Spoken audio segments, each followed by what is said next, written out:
정확하게 약속한 시간이 됐습니다. 47분 좀 지났습니다. 이제 2부 그 과거사 법 토론회라고 제목은 되어 있는데, 제가 그동안 과거사 할 때마다 법 토론회 여러 번 가다 보면은 거기 참여는 많이 하시는데, 그런데 그 회장님이 오라 그래서 참여하는데 내용 듣다 보면은 무슨 말인지도 잘 모르겠고 해가지고 그냥 졸다가 그러다가 끝나는 경우를 많이 봤습니다.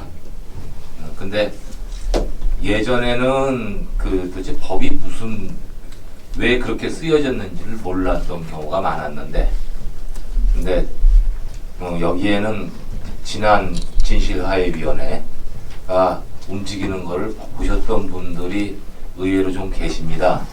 그래서 그런 분들한테 이 법이 무엇을 의미하는지를 꼭 이 자리가 아니고 끝나고 난 다음에 꼭 물어보시는 게 좋습니다. 법 하나 때문에 할 수 있는 것들을 못하고 또 못하는 것들을 할 수도 있거든요. 그리고 거기다가 또 하나 나가면은 법이 아무리 잘 돼 있어도 그 위원회를 구성하고 있는 사람들이 제대로 하지 않으면은 그다음은 과거사 진실이 밝혀지지 않았던 경우들을 우리는 그동안 쭉 봐왔습니다. 그래서 오늘 법에 대한 얘기를 할 텐데 그것이 전부가 아니다. 법은 그 위원회를 만들고 또 위원회를 구성하고 있는 사람들에 의해서 어떻게 굴러갈지 또 그 다음에 또 결정이 되거든요. 그래서 그런 걸 염두에 두시고서 시작하도록 하겠습니다. 저는 오늘 사회를 보게 된 유족회 자문위원 김명훈이라고 합니다. 반갑습니다.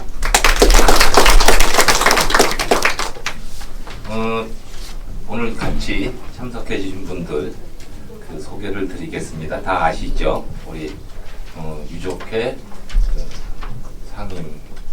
상임위원장님이죠.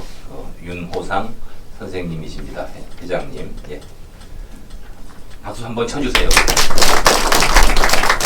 오늘 발표하시려고 나름대로 좀 정리를 쭉 하셨습니다. 고생을 하셨습니다. 그리고 멀리서 오셨습니다.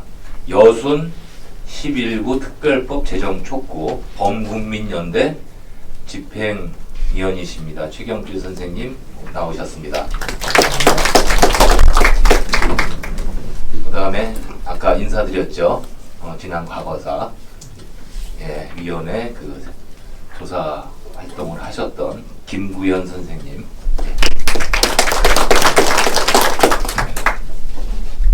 처음에 공지할 때는 4.3 범국민이 집행위원장이신 분이 오늘 참석하시기로 하셨는데, 그분이 갑자기 일이 생겨가지고 참석을 못 하셨습니다. 그래서 이따가 4.3 쪽은 어떻게 이번에 법안 통과된 이후에 어떻게 할 것인지에 대한 얘기를 제가 따로 들은 바가 있어서 그거를 그분이 얘기해 준 그대로 여러분들한테 잠깐 소개해 주는 걸로 4.3 쪽은 정리하고자 합니다. 네, 그러면은 토론회 처음 발표자이신 윤호상 대표님께서 제가 이번에 진실화해위원회법이죠. 과거사 특별법의 개요 및 21대 국회에서의 과제에 대해서 말씀해 주시겠습니다.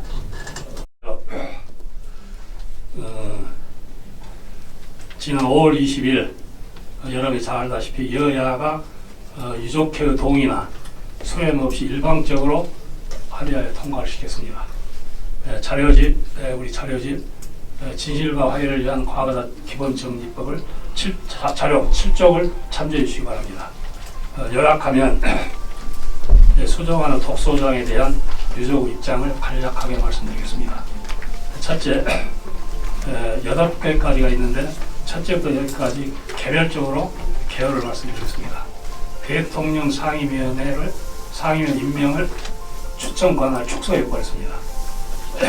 대통령 위원장 1명을 추천하게 되어 있습니다. 이건 어떤 결과를 초래하냐면 상임위원장이 권한이 막강해진다거나 또는 약해진다거나 둘 중에 하나입니다.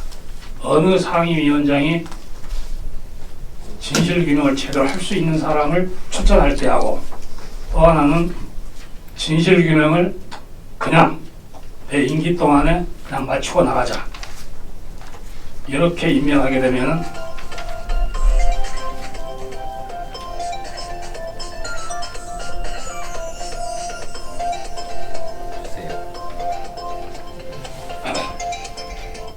과거사법이 우리가 본래에 원한 진실규명의 방향을 잃게 되고 맙니다. 그래서 과거의 대통령이 위원장을 포함해서 4명을 추천했었습니다. 이거를 이어야 하는 대통령을 한 명으로, 위원장 한 명으로 추천권을 축소해버렸습니다. 아까 말씀드린 대로 이러한 독소조항이 들어있고, 두 번째로는 대법원장이 과거에는 3분을 추천했습니다. 상임위원을. 대법원장의 추천 권한을 완전히 삭제해버렸습니다. 그럼 이 결과는 어떻게 이족한테 피해가 닥쳐오느냐. 대법원장이 추천하는 대법 판사 출신들이 상임위원회에 진출하게 되면은 재판을, 어차피 여러분들은 대법상에 있어서 재판으로 갈 수밖에 없는 현실에 놓여 있어요. 그럴 때 대법원이 자기들이 추천하지 않는 상임위원들의 결정문을 100% 인정하지 않으려고 할 것입니다. 이래서 여러분들이 설사 제대로 진실규명을 했다 하더라도 재판부에서 이거를 기각, 패소 처리하는 방향으로 갈 것이 자명합니다. 이래서 이것이 독소조항으로 작용합니다. 세 번째, 여야 상임위원을 동수로 추천하게 했습니다. 상임위원장 대통령이 1명, 민주당 4명, 야당 4명, 8명, 총 9명입니다. 그럼 이 문제는 어떻게 작용이 되냐? 여러분들이 가장 가깝게 5.18 특별법이나 세월호 특별법을 보시면 할 겁니다. 여기도 특조가 고생이 됐지만, 동수도 아니지만은 2명이 들어가서 결국은 5.18 특별법도 조사위원회도 무산이 돼버렸고, 세월호도 무산이 돼버렸습니다. 결국은 진실규명 조사위원회 없애버렸습니다. 이렇게 엄청난 결과를 초래하듯이 진실화해위원회가 12월 달에 발족이 된다 하더라도 야당들이 추천했던 4명이 자기 정당의 목소리를 대변하게 될 것입니다. 이 사람들은 진실규명을 한 쪽보다는 시일을 계속 늦춥니다. 지금 조사 기간이 앞으로 나오겠지만은 3년을 하다가 안 되면 1년을 연장한다겠습니다. 이 사람들은 정말로 과거사를 반대했던 사람이지 진실규명을 하려고 했던 사람이 아닙니다. 여기에 문제점이 있습니다.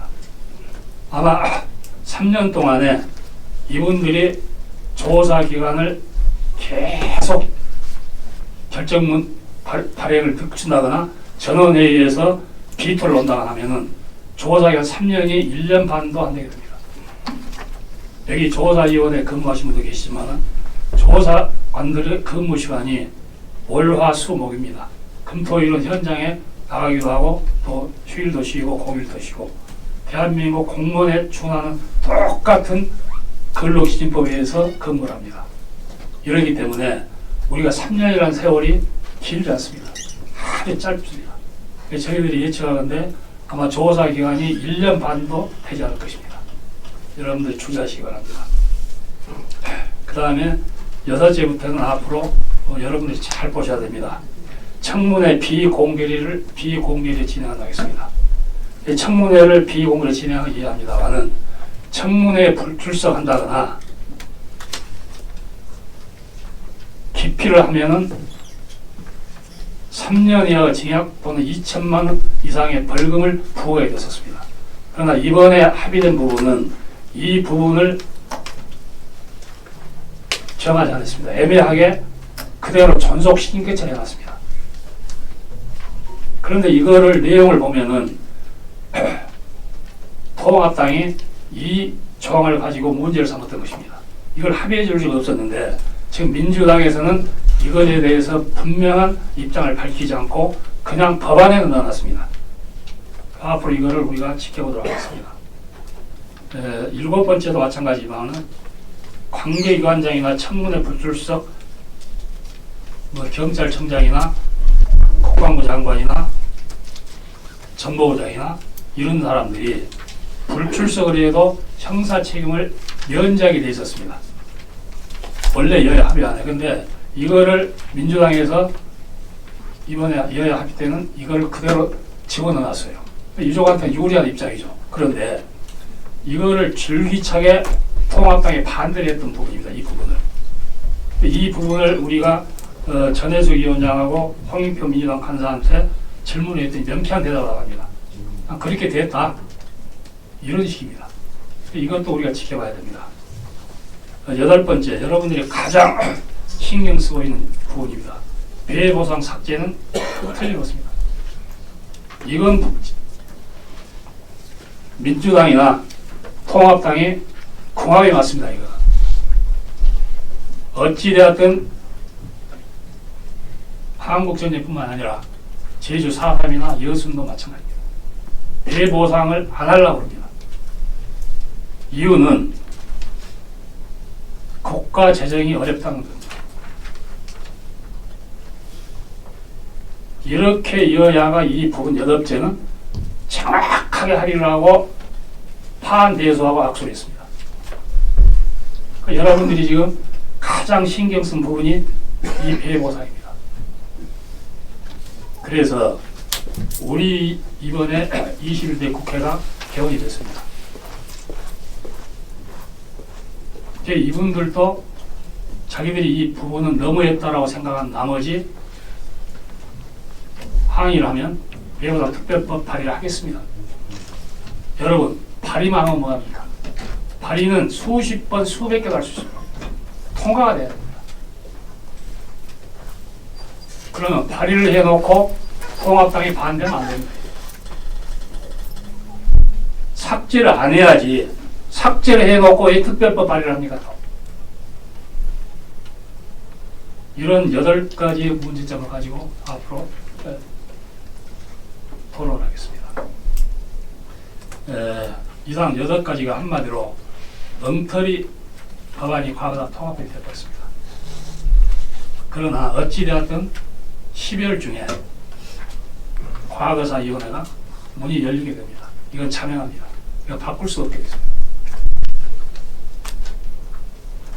제주 4.3 오늘 불참을 했지만 이 시대 국회에서는 자동 폐기가 될 뻔했습니다. 여성출법도 상정됐지만은 발의는 됐지만은 상정조차 하지 못하고 지금에 이르고 있습니다. 오늘 토론을 통하여 양 단체에서는 과거사 통합의 맹점을 반면교사로 삼기 바랍니다. 우리가 안 되면 우리가 이러한 독소 조항을 폐지를 못하면 제주나 여수도 마찬가지입니다. 최대의 민간인 학살이 한국전쟁입니다. 한국전쟁에 이러한 문제점이 가득한 법안을 만들어가지고 여수이나 제주 4.3이 별도로 해주겠습니다. 그래서 제주 4.3이나 여수 항쟁에서도 이 부분을 유념해 주시기 바랍니다. 통합법이 여야가 맞장구를 쳤던 근본적인 배경이 있습니다. 쉬운 말로 말해서 돈 들이지 않고 적당하게 처리하는 게 바뀌어졌습니다. 진실규명을 적당히 하자는 얘기입니다. 고령이 담당한 식으로. 우리가 1기 때 경험하지 못한 분이 여기 거의 다입니다. 1기 때 경험하신 분들이 있습니다. 그 정도만 해도 다행입니다. 사실은 1기 때. 그러나 2기 때는 이 현재 수정안을 가지고 조사관들이 조사를 한다면 그보다 더 못한 조사 결정문이 나올 것입니다. 제주 4.3이나 여순 사건, 한국전쟁 학살의 원인 규모 지역은 서로가 다릅니다. 4.3은 제주를 본거지로 미군과 이승만, 여수는 제주 4.3의 연장선상에서 발생한 영원함으로 확대된 국가폭력이었습니다. 그리고 1950년 마지막으로 한국전쟁은 학살의 완결편이었습니다. 종합적으로 거기서 살아남은 사람들을 마지막으로 쓸어버렸습니다.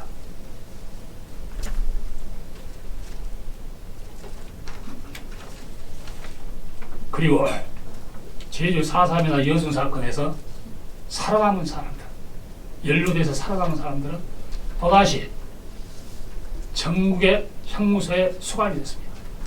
그리고 재판을 받았습니다. 재판을 받고 장기수도 있고 단기수도 있고, 복역 중에 한국전쟁이 터지자 싸우라는 적과는 싸우지 않고 군과 경찰이 후퇴하면서 무자비한 집단 학살 비판을 벌였습니다. 우리는 전자에서 살피듯이 4.3이나 여순에 살아남은 자들을 세 고리가, 제주 4.3 여순 한국 세 고리가 반민족, 반외세, 반통일 세력에 대한 무자비한 학살이라는 공통 분모가 확인이 됐습니다. 여기에 4.3이나 여순이나 한국전쟁 때 쓰러져간 그분들이 자주 민족 통일, 외세계의 반대, 이승만 정권 반대를 일치다가 돌아가시더라고요.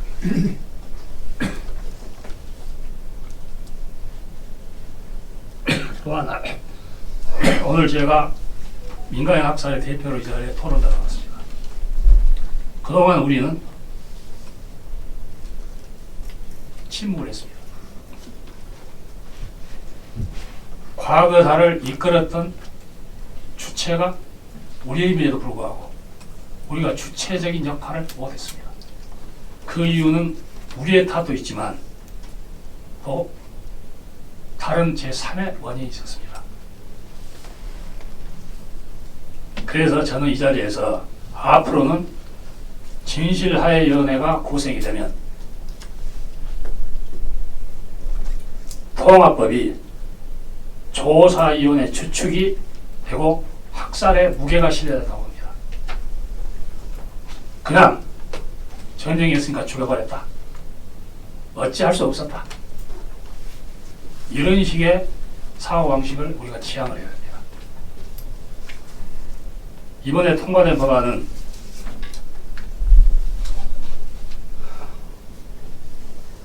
인권 침해에 관련된 두세 개 단체가 이익 추구 단체들이 있습니다.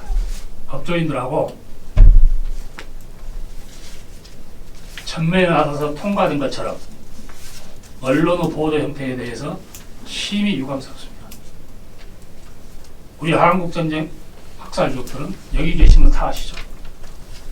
2010년부터 제2차, 1차 투쟁은 진실화해위원회를 위한 투쟁과 견제였고 2010년부터는 과거사법 재개혁을 위한 투쟁을, 여러분이 아시다시피 2020년 5월 20일까지 투쟁을 전개했습니다. 어떠한 투쟁단체에도 뒤지지 않는 정말로 각골통안의 아픔을 딛고 법안 투쟁을 전개했습니다. 그거를 몇 사람들 인권단체와 이익단체들이 무참히 짓밟아버렸습니다. 이제는 그리 해서는 안 됩니다. 진실규명과 명예회복을 위한 한국전쟁 민간인 학살 조례를 배제시킨 것에 대해서는 이 사람들이 정쟁의 대산물로 우리 한국전쟁 유족들을 상대합니다. 항시 어떤 어려운 정쟁의 대상거리가 있을 때 우리 과거사법을 밥상에 올려놓고 이걸 가지고 흥정을 했습니다. 왜 우리가 이 사람들은 장난질에 놀아나야 됩니까?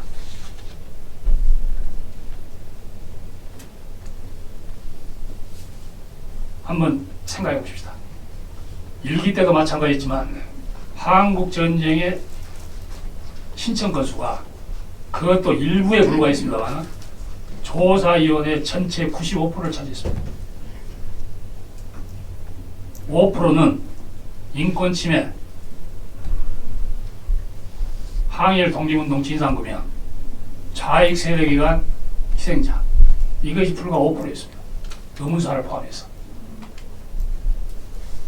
그러면 조사관이 인권 침해나 항일 독립운동 진상규명은 일이 없으니까 일 끝나고 놀고 있었어요.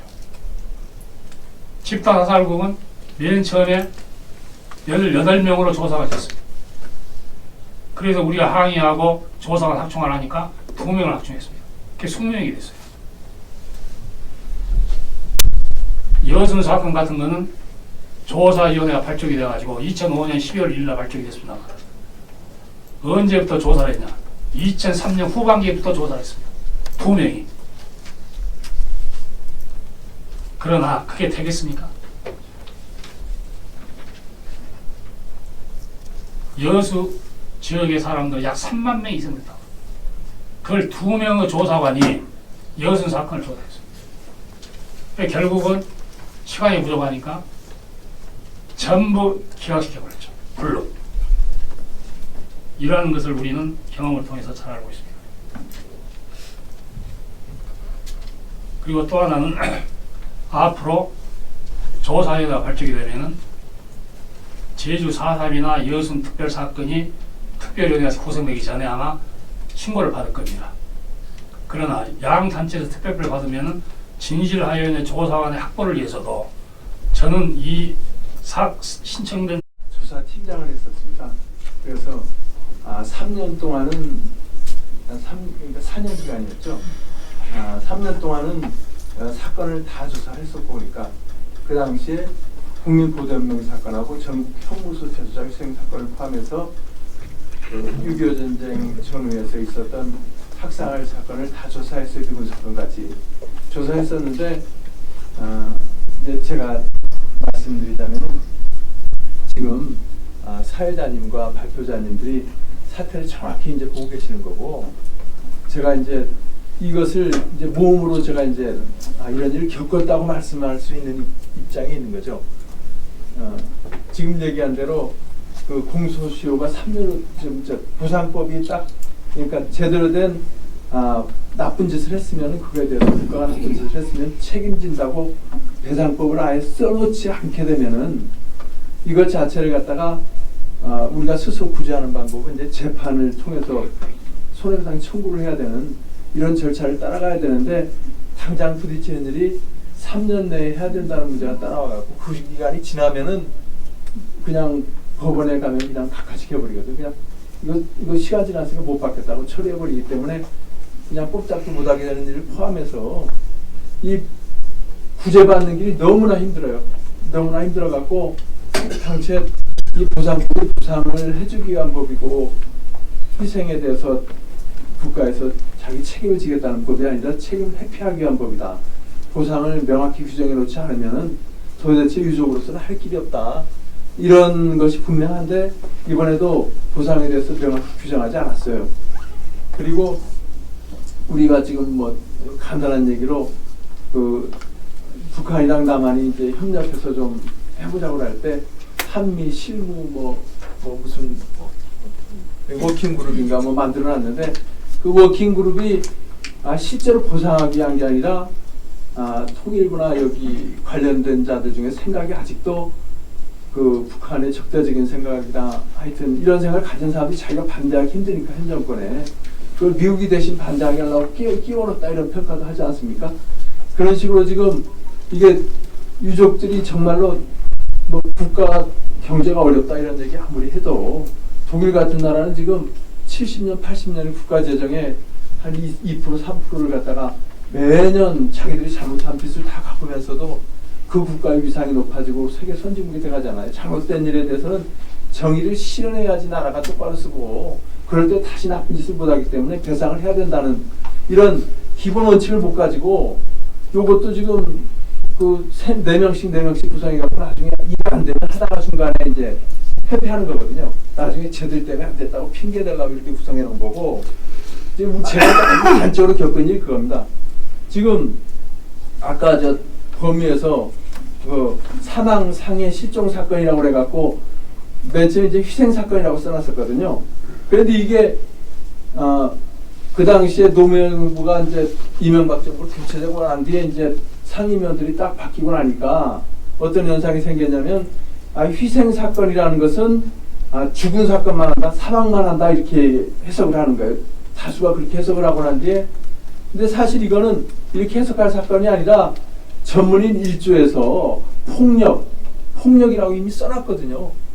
폭력이 들어가면 그에 따른 그러니까 상해도 당연히 포함될 뿐만 아니라 정신적 트라우마로 평생을 정치로 희생된 사람을 포함해서 충분히 그 피해를 입증하는 사람도 처벌할 수 있는 그걸 희생자로 할 수 있는 조건이 다 돼 있음에도 불구하고 저쪽에 상임위원장이 저쪽 그 당시에 통합당 사람 들어오고 위원들이 구성되니까 해석을 갖다가 사망뿐이다 이렇게 해석하고 난 뒤에 나머지는 이제 특히 미군 사건은 그 폭격에 의해서 죽다 살아난 사람들이 상당히 있잖아요. 평생 병원에 누워 있어도 고생한 분들. 이 사건은 다 조사해놓고 해당이 안 된다고 전부 다 각하시켜버렸어요. 각하라는 거는 아예 취급을 안 하는 거거든요.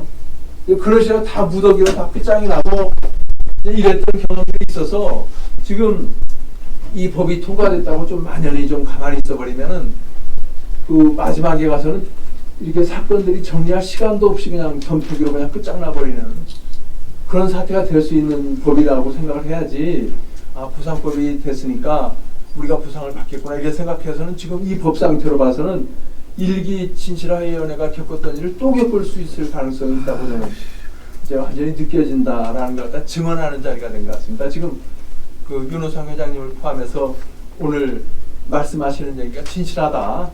이건 제가 몸으로 겪어봤더니 정말 그렇다.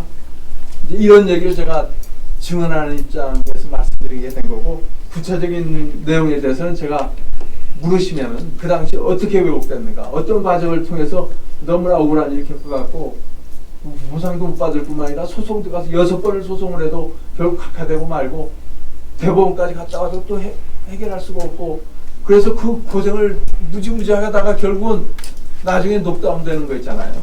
그러고 또 그 부상이라고 받는 것도 또 그들이 얼마나 돈을 주고 가지고 유세를 떠는 데서 고통을 겪어야 되는지 뭐 이런 말씀까지는 제가 겪은 분들을 봤기 때문에 이런 말씀을 드리고 여기서 잘 움직여서 처음에 기세를 잡고 탁 나가서 그냥 틀어주고 가야지 슬슬 뒀다가는 이게 만만한 법이 아니다. 이런 말씀을 좀 드리겠습니다. 예, 죄송합니다. 잠깐만요. 그 한 분 위원장님. 예. 요거 잠깐 요거 마이크를 그 손 드신 분들한테 전달을 좀 해주세요. 예.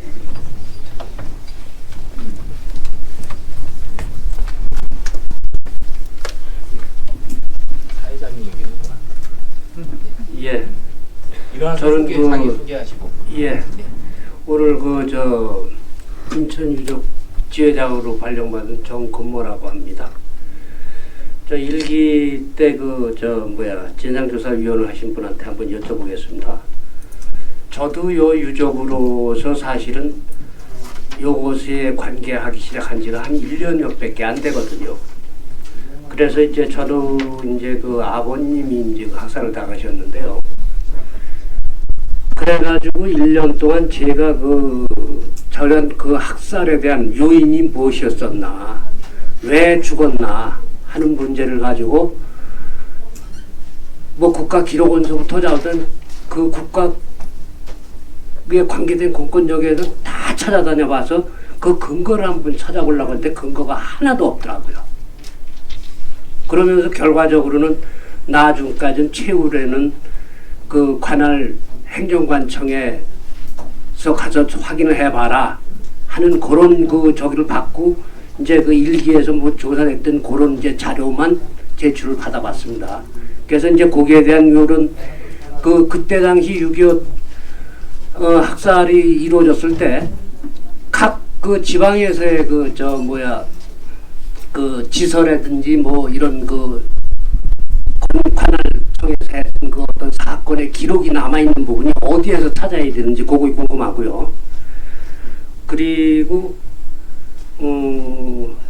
사망, 이번에 아까 말씀하신 희생 사건에서 사망, 실종, 상해에 대한 그것이 고쳐졌다고 하는데 실제적으로 요게 그때 규명할 당시에 사망 실종 사실은 그때 당시에 여러 가지가 있습니다. 6.25 때 이제 그 전쟁 전에서 학살당했던 부분이 있고 또 보도연맹 사건에 의한 인민군이 점령했을 당시에 의영군에 강제로 착출당한 그런 경우도 있고요. 또 그때 당시에 그런 적이었는데 아무 적도 없이 그냥 어쨌든 혼란한 시기에 그냥 모두가 실종된 사건이 굉장히 많이 있거든요. 요런 거에 대한 그때 당시에 조사 당시에 진실 조사를 할 당시에 그런 부분에 대해서는 어떻게 처리가 되었었는지 그것이 가장 궁금합니다. 이상입니다.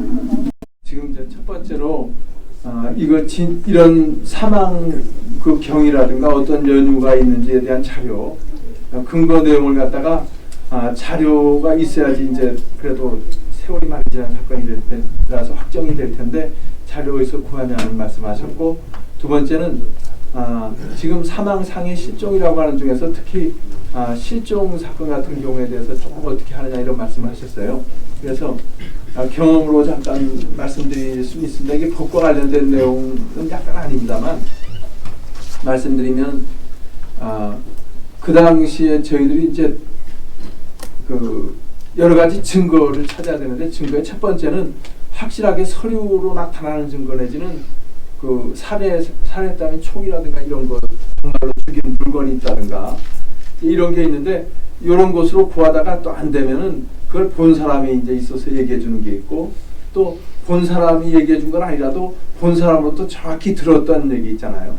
이런 것까지가 쭉 증거가 되거든요.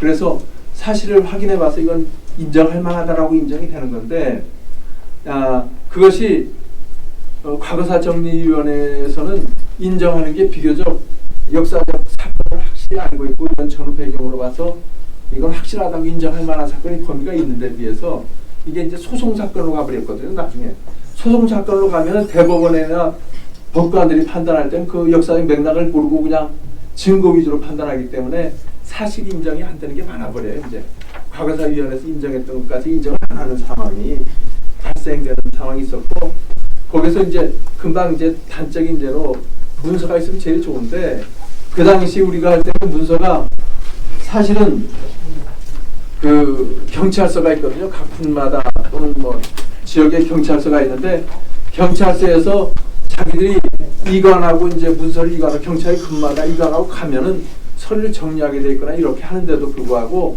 문서고에다가 1940, 50년대 전쟁 때 문서를 갖다가 버리지 않고 그냥 뒀던 그런 경찰서들이 있었어요.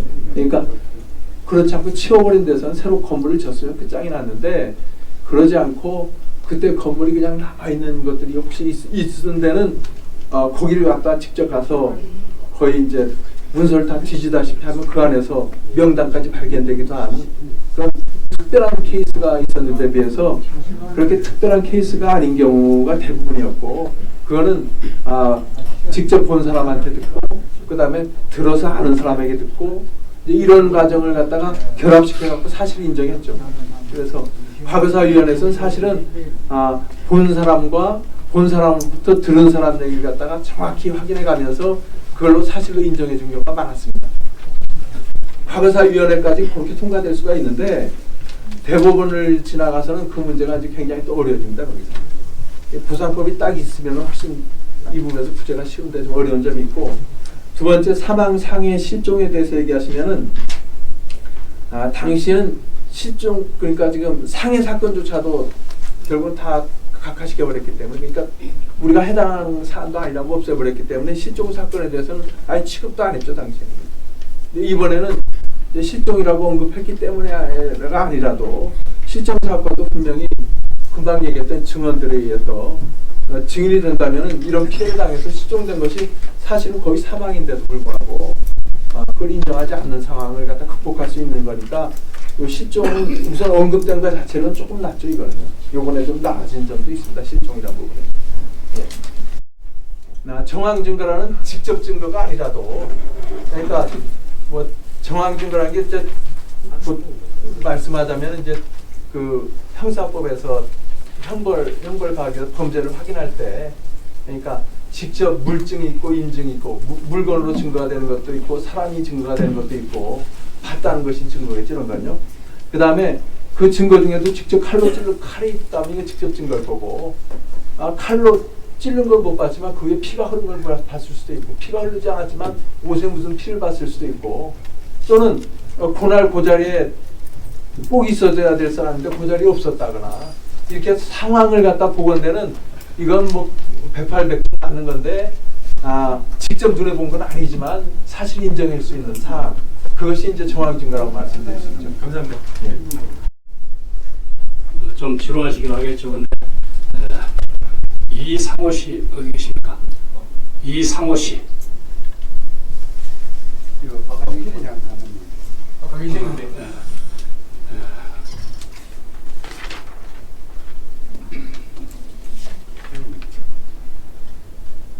정윤자 씨. 네. 정윤자 씨. 네. 지금 그 질문서에 네.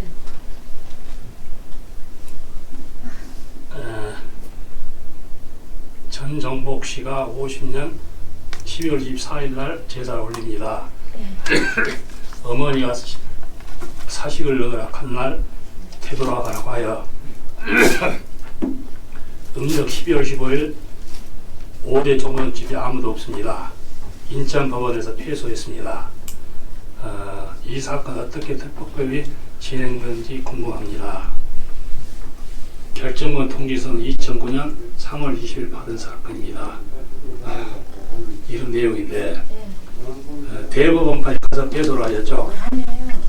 왜냐면 남편이 IMF 때 쓰러져가지고 생활이 아주 빈곤해서 제가 그냥 핑계대는 것 같아서 어떻게 말을 할 수가 없어요. 그러면 아버지가 어떤 사건에 연루되어 돌아가시니까? 그게 저는 이제 아버지가 15살에 장가를 가셨대요. 이제 아버지가 15살에 장가를 가서 아버지가 15살에 장가를 가셔가지고 7년 만에 저를 낳았대요. 그래서 저는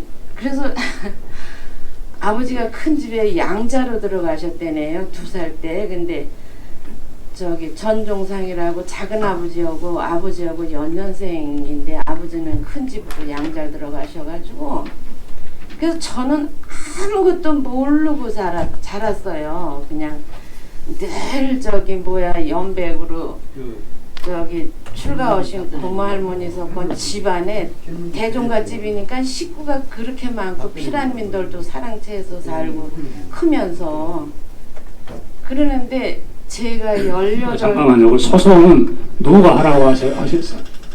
아니 그때 지금 방선일 여기 오늘 바쁘셔서 못 나오셨는데 그냥 저는 돈이 없어서 먹고 살 길이 없었어요. 남편 저기 장애 소송비는 냈었어요? 소송비는 그렇게 인지 때 50만 원인가 그걸 그래서 그냥 저기로다가 혼자 하셨어요? 아니에요. 여기 하여튼 여러분이 하셨어요. 근데 그쪽에서 다 졌어요. 우리 대법원에 가서는 간 사람들은 이겨가지고 배상을 받았어요.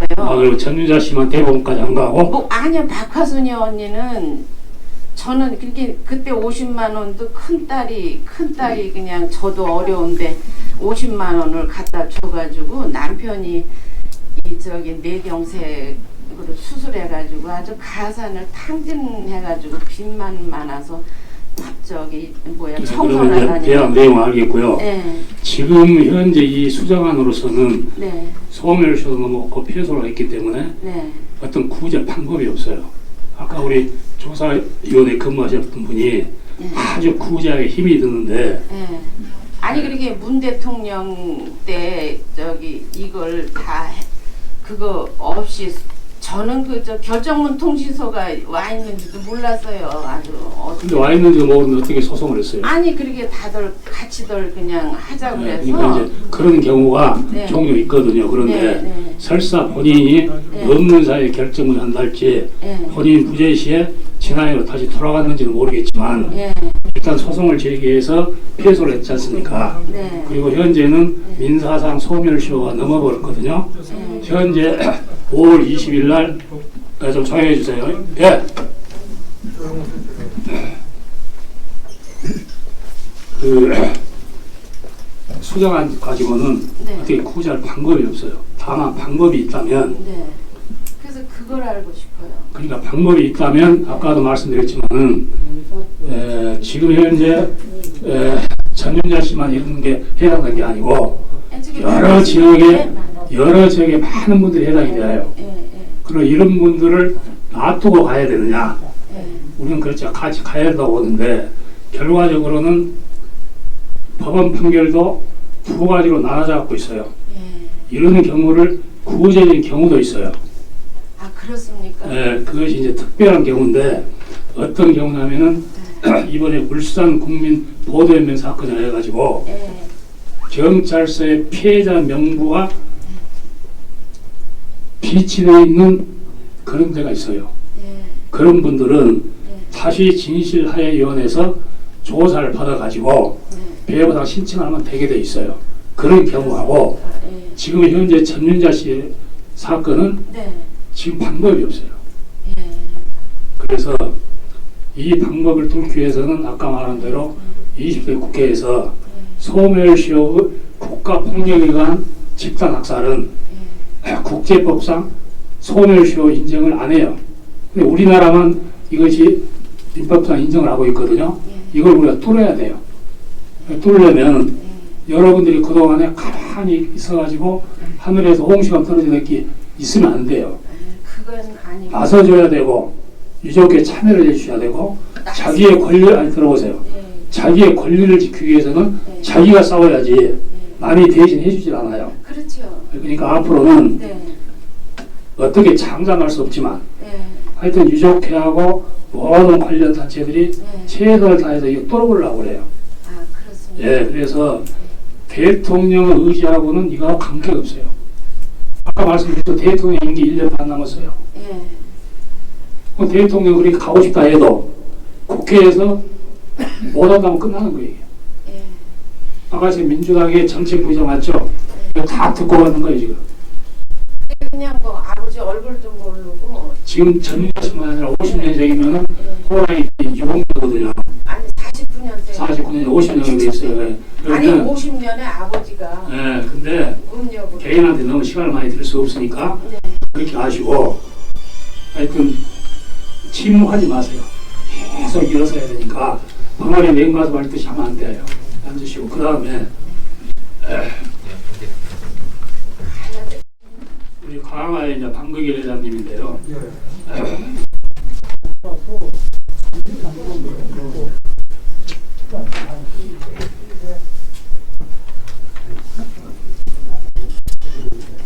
대법원 승소했던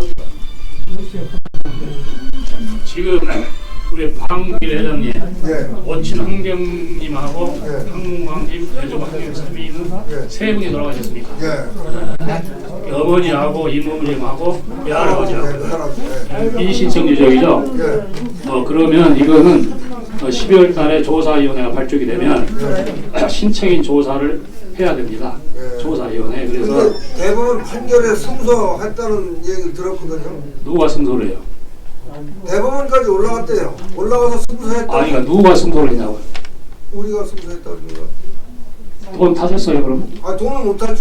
근데 알려주질 않아가지고 못 간 거예요. 아니, 대법원에서 돈이 나왔는데 안 탔다고요? 돈이 나온 것이 아니라 대법원에서 판결이 나왔는데요.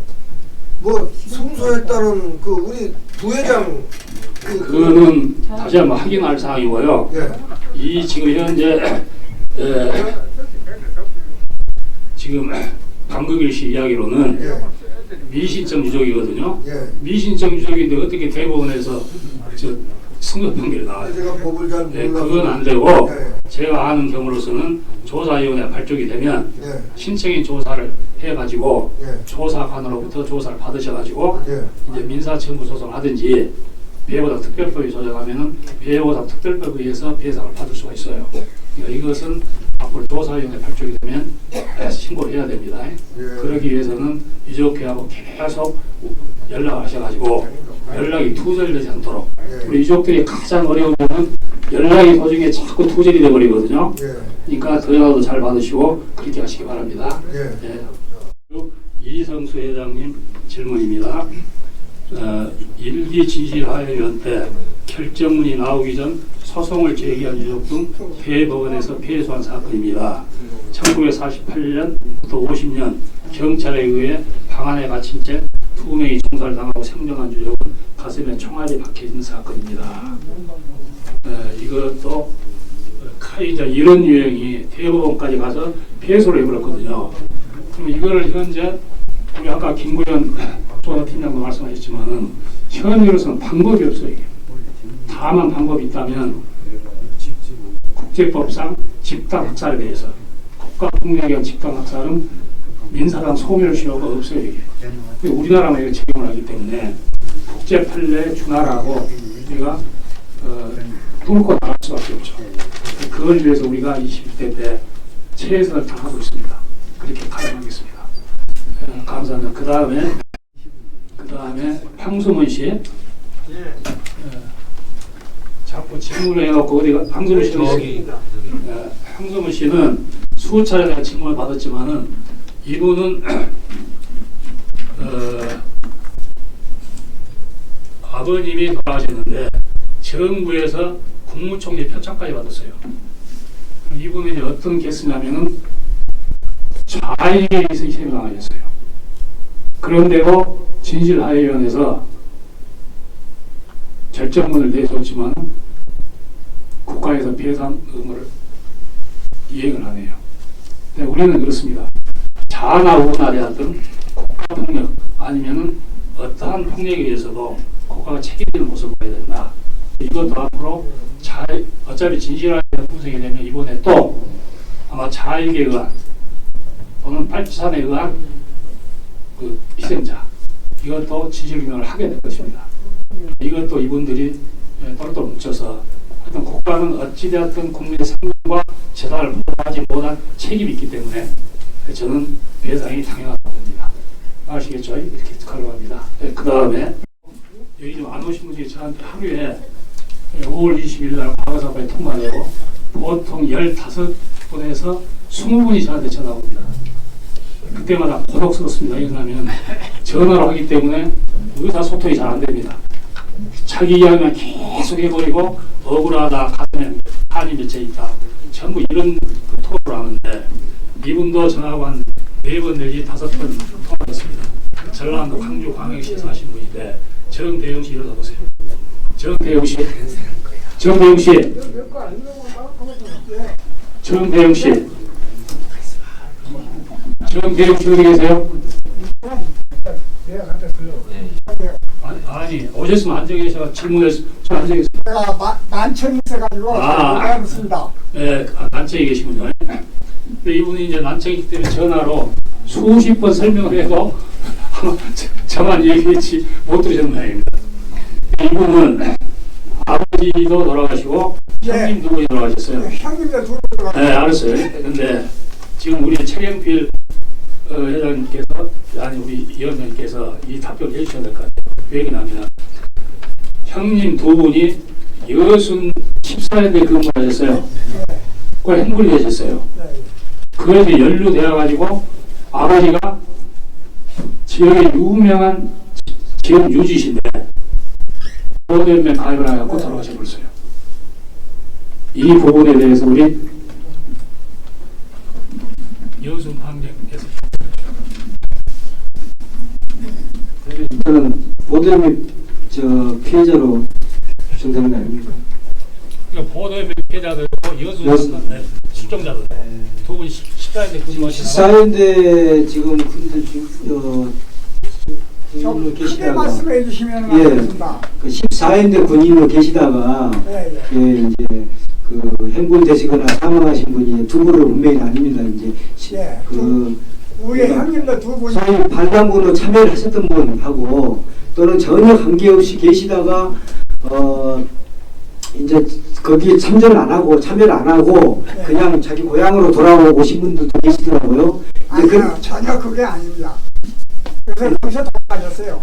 그러니까 지금 여기서 이제 행문됐다고 하면 이제 이게 조사를 해봐야 되는데요. 피해자 조사를 해가지고 과연 14인데 본인은 참여를 했느냐 아니면은 그냥 그 과정 중에서 희생이 되어버렸느냐 이게 규명이 명확하게 돼야 될 것 같아요. 만약에 그런 네. 일이 있다면은 네. 1925년생이고 1900 열이 나셔서 그 요번에 과거사 법안이 참 기가 막힌 법안이다, 문제가 많다 하는 거를 여기다 쫙 정리를 해주셨습니다. 조금 아까 얘기를 다 했기 때문에 요거는 그 마음을 전달하는 걸로 해서 지금 질의응답 시간을 마치겠습니다. 앞에서 고생을 해주셨는데 마지막 5분 정도 말씀드릴 시간을 드릴까 했는데 아마 지금 시간이 좀 초과돼서 그거 없이 끝내야 될 것 같습니다. 그런데 마지막으로 우리가 질의응답 과정에서 설명의 그 과정에서 하나 확실하게 확인된 것은 유족들이 똘똘 뭉쳐서 진실규명을 위해서 그다음에 배보상을 위해서 이 일 저 일을 앞으로도 해나가지 않으면 어느 누구도 대신해주지 않는다는 거 그거는 확인한 것 같습니다. 두 번째로 그 여수 순천 법안도 한 지역에 관련된 법안도 몇 개씩 나오고 이래서 이것들이 가급적이면 하나로서 만들기 위해서 노력할 뿐더러 동시에 여순특별법을 따로 만들더라도 과거사법, 진실화해법을 개정을 위한 우리 유족들이 같이 왜 그렇게 하는지를 오늘 이해했으니까 같이 힘을 합쳐서 앞으로 같이 풀어가자 라고 하는 결의를 하고 싶은데 괜찮겠습니까? 같이 힘을 합치자 그러면 같이 손을 놓고서 합치자 하는 걸로 오늘 토론회를 마무리 지려고 합니다. 괜찮겠습니까? 네. 자, 우리 모두 유족들 힘을 합치자! 합치자! 자, 박수로 마무리 짓겠습니다. 사건을 여순 사건 조사위원회나 제주 4.3 특별조사위원회가 이관을 시켜줘야 된다고 합니다. 그래야 진실화위원회가 민간인 학살에 대해서 조사관은 손을 밀 수도 있고 그 뽑았던 조사관을 민간인 학살에 투입할 수 있다고 생각합니다.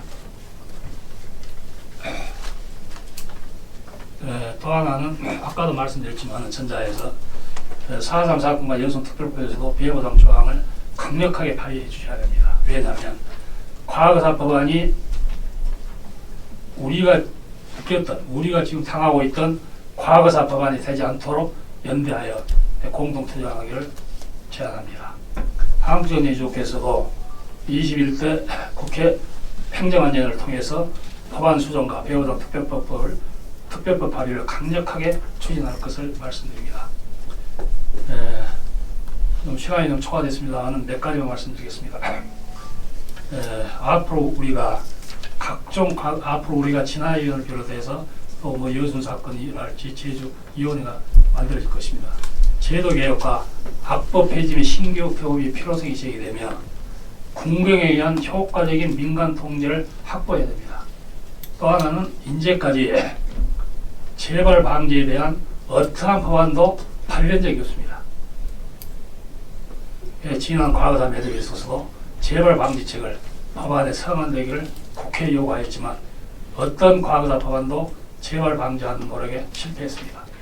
피해자가 또다시 국가 권력으로부터 자유스럽지 못하게 당하는 이런 불행을 우리가 겪어서는 안 되겠습니다. 이는 이번에 국회를 들어가 보니까 초선 의원들이 50% 이상이 됩니다. 이분들이 과거사 인식, 해결 방법, 미래에 대한 상식 밖의 수준이었습니다. 이를 각인시키기 위해서 전문가 그룹이나 세미나를 통해서 국회를 깨우쳐 주시기 바랍니다. 이상으로 과거사법에 대한 토론을 마치고 마지막으로 제가 언필칭 이런 생각을 해봤습니다. 우리는 빨갱이라고 그동안에 낙인찍혔습니다. 그러나 빨갱이라도 국가는 학살의 책임을 져야 됩니다. 그리고 빨갱이라도 죽일 수도 없습니다. 그리고 우리는 빨갱이 아닙니다. 그들이 우리를 빨갱이로 만들어 버렸습니다. 사회적 대의와 공감대를 넓혀 가야한다고 생각합니다. 정의는 반드시 실현되어야 함께 살아가야 됩니다. 이상 감사합니다.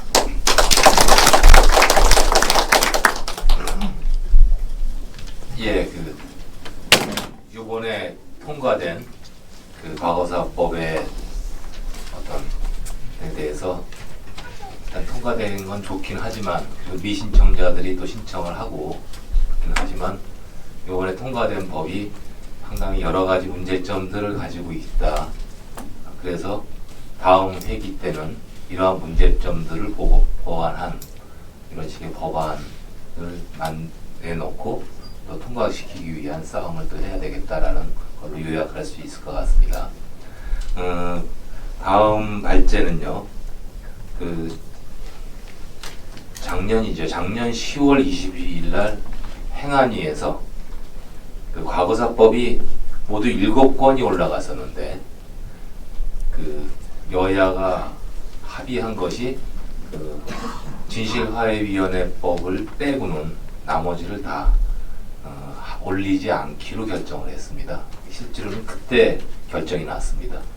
그리고 이번 과거사법에 사건들을 같이 포함시켜서 조사를 해라는 식으로 해놓고서 거기에 대한 권한이라든가 배보상 문제 다 잘라버렸기 때문에 참 기가 막힌 일이 벌어졌습니다. 그래서 오늘 순천에서 올라오셨습니다. 예, 발제 부탁드리겠습니다.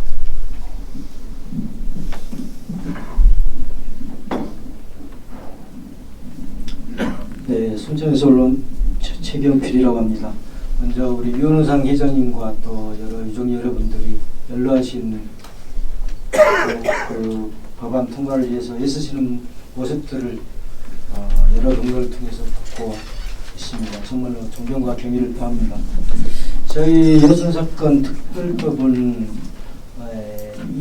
16대 때 여수의 김청조 전 의원님이 처음 발의를 하셔가지고 여러 차례 지금 발의가 됐는데도 여러 가지로 지금 한 걸음도 사실상 나아가지 못하고 있는 상태입니다. 왜 이제 여순사건 특별법이 필요하냐, 과거사 특별법이 있는데 그 법안 내에서 하면 되지 않느냐 이런 얘기들을 하시는 분도 많이 계십니다. 어느 정도 공감을 하지만은 또 여순사건 특별법이 정말 필요한 이유 중에 하나가 다른 사건에 비해서 너무나도 왜곡이 많이 돼 있고 지역에 살았다는 이유만으로 이 연좌제 등에 의해서 명예를 불명예를 입고 있는 분들이 사실 너무 많습니다. 그리고 정말 우리 유족분들 만나보시면은 그 피해를 몸소 겪으신 분들이 곳곳에 지금 있는데 그분들을 그냥 두고 우리 이 대한민국이 또는 사건이 발생했던 지역 사회가 온전하게 회복될 수 있겠느냐. 그래서 저희들은 정말 진상규명과 명예회복이 반드시 필요하다. 그런 입장입니다. 과거사 정리 일기 때 여순사건이 포함이 됐었지만은 가장 그러니까 늦게 직권조사가 결정이 됐었고요. 그 다음에 이제 조사 과정에 한 3만 명 피해가 있다고 하는데 1237명의 피해자가 있음이 이제 그때 일기 때 확인이 됐습니다. 이조차도 사실 조사관들이 나와가지고 실제적으로 조사를 해가지고 얻은 숫자가 아니고 그 전부터 무려 한 10여 년 전부터 민간 단체들이 사실 돌아다니면서 조사를 했습니다. 저도 2000년 초에 조사를 했었는데 대부분 가면은 피해 사실을 잘 토로를 안 합니다. 그래서 조사하는데 굉장히 어려움이 있었고요. 그 정도로 그런 분위기 속에서 1237명의 피해자가 결정이 됐다는 것은 이건 조사관들이 실제적으로 작업한 거라고는 여수, 순천, 경찰서에 있는 자료 확인하는 정도 그것뿐이었습니다. 나중에 규명 결정문에 나온 자료들 보면은 명단 보면은 민간 단체에서 조사해준 자료에 플러스 알파인데 그게 이제 경찰서에 피해자 그런 자료들이 있었던 자료고요. 고흥경찰서 같은 경우에는 뭐 이미 한국전쟁 때 그 모든 자료들이 불타버려 가지고 그 자료조차도 없었고 이제 그런 상태였습니다. 그러니 이게 유족들이나 우리 시민단체나 여순 사건을 연구하고 있는 우리 입장에 봤을 때도 이건 좀 기가 막히다. 정부에서 너무 할 일을 안 하고 있다. 이런 생각이 강했고요. 그 다음에 과거사 지금 개정된 법안에서도 이 여순 11구 사건에 대해서 구체적인 언급이 사실상 없습니다. 또 이게 하나의 그래서 저희들은 독립된 개별법이 필요하다. 그 다음에 앞서서도 말씀드렸지만은 너무 왜곡되어 있다 진실들이. 이번에 최근에 그 KBS